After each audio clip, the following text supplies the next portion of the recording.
Hello everyone, in this video we are going to discuss CSIR NET November 2020 ring theory question. So the question is, let fx is equal to x square minus 3x minus 1, then which of the following is true? हमने देखना है कि fx reducible है क्या है इस domain में, क्या है इंटेग्रल डोमेन में हमने बताना है कि वो रिड्यूसिबल है या फिर इररिड्यूसिबल है. ओके तो कैसे सोचें इस क्वेश्चन को. Let's start the question. fx is irreducible over z√13. पहले तो हम इसको रिड्यूस करके देखते हैं पोलिनोमियल को. x square minus 3x minus 1. तो ये क्वाड्रेटिक पोलिनोमियल है. क्वाड्रेटिक पोलिनोमियल के रूट्स निकालना हमें पता है कैसे निकालते हैं. Minus B plus minus square root of B square minus 4ac divide by 2. तो 3 plus minus square root of 13 by 2. तो इसके जो लीनियर फैक्टर होंगे पोलिनोमियल के वो क्या होंगे, x minus 3 plus square root of 13 by 2 and x minus 3 minus square root of 13 by 2. Okay तो ये इसके लीनियर फैक्टर्स होंगे. तो जस्ट हमने ये चेक करना है कि क्या ये ये जो इंटेग्रल डोमेन है इनमें प्रेजेंट है या फिर नहीं है. देखो हमने क्या पढ़ रखा है कि अगर कोई पोलिनोमियल एक रिजल्ट है कि अगर fx एक पोलिनोमियल है जिसकी जो डिग्री है वो 2 है या फिर 3 है, 2 है या फिर 3 है, तो fx is reducible over, then this polynomial fx is irreducible over rx. rx के ऊपर irreducible होगी if and only if अगर इसका एक रूट भी यहाँ इस r के अंदर चला जाता है, मतलब अल्फा अगर इसका कोई रूट है जो r से बिलोंग कर जाता है, then this polynomial is reducible over r. ठीक है. इररिड्यूसिबल कब होगी, जब इसका कोई रूट इसमें बिलोंग ना करे.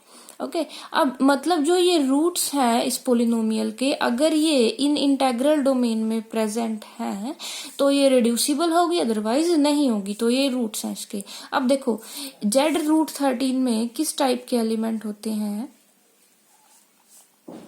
a plus B square root of 13 where a और b क्या होंगे, इंटीजर्स होंगे. तो आप एक बात देखें कि यहाँ पर जो 3/2 मतलब 3/2 यहाँ a क्या है 3/2 एंड b क्या है 1/2. ये क्या इंटीजर है, नो ये इंटीजर नहीं है, ये तो रैशनल है. तो a और b यहाँ z से बिलोंग नहीं कर रहे. तो ये जो एलिमेंट्स हैं, ये दो रूट्स हैं, ये z√13 में प्रेजेंट नहीं है.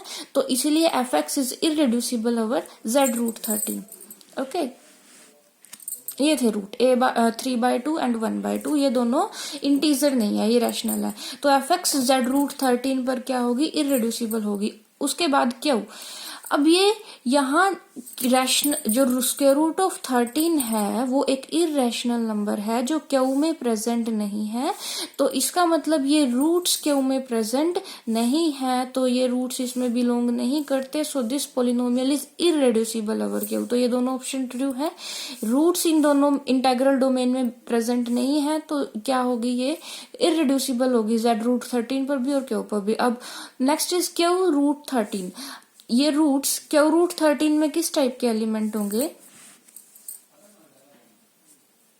a plus B square root of 13 such that a, b belongs to rational number.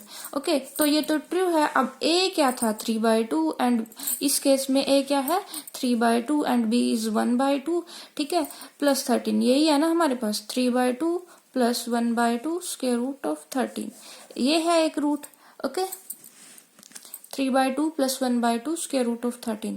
तो यहाँ 3/2 और 1/2 दोनों रैशनल नंबर्स हैं. तो ये जो ये सेट है q√13 इसमें बिलोंग करेंगे. सो अब जो रूट है वो इस सेट में इस इंटेग्रल डोमेन में बिलोंग कर रहे हैं. सो जो fx है वो रिड्यूसिबल होगी q√13 पर. लास्ट क्या है, q√13 इज अ UFD. तो यूनिक फैक्टराइजेशन डोमेन प्रूफ करने के लिए या फिर इसको इसको ये देखना कि ये होगा या नहीं। तो हर एक क्या होता है, आप इसका कोई भी एलिमेंट लें, वो मतलब यूएफडी के लिए क्या प्रूफ करना होता है। जैसे अब एक मैं 12 लेती हूँ, 12 को लिख सकती हूँ मैं 4 इंटू 13 3, ठीक है। और 12 को मैं क्या लिख सकती हूँ, z रूट 13 के दो element 13 root 13 minus 1 and root 13 plus 1। तो देखें मैंने z रूट 13 को इन दो प्रोडक्ट्स में लिखा, 4 गुना 3 और root 13 minus 1 and root 13 plus 1। तो दो रिप्रेजेंटेशन हो गई मेरे पास 12 की। तो यूनिक फैक्टराइजेशन डोमेन के अंदर क्या होता है, कोई भी एलिमेंट आप z रूट 13 का लेंगे, उसको प्रोडक्ट ऑफ प्राइम एलिमेंट्स में लिखेंगे और वो यूनिक होनी चाहिए, मतलब दो नहीं हो सकती ऐसी। अगर इसके अलावा अगर आप कोई ऐसी रिप्रेजेंटेशन दे रहे हो तो ये इसका एसोसिएट होना चाहिए, ओके। बट यहाँ ऐसा नहीं है, यहाँ दो रिप्रेजेंटेशन हमने 12 की दे दी, तो इसका मतलब ये एक यूनिक फैक्टराइजेशन डोमेन नहीं है। मतलब हर एक एलिमेंट को आप प्राइम की प्रोडक्ट्स में यूनिकली लिख सकते हो, बट यहाँ ऐसा नहीं है। तो z root 13 is not a UFD. तो फर्स्ट 3 ऑप्शंस यहाँ ट्रू होंगे, ओके। आई थिंक आपको क्वेश्चन समझ आया होगा। अगर फिर भी कोई प्रॉब्लम हो तो please mention in comment section, okay, and please like and share the video and subscribe my channel for further updates. Thank you.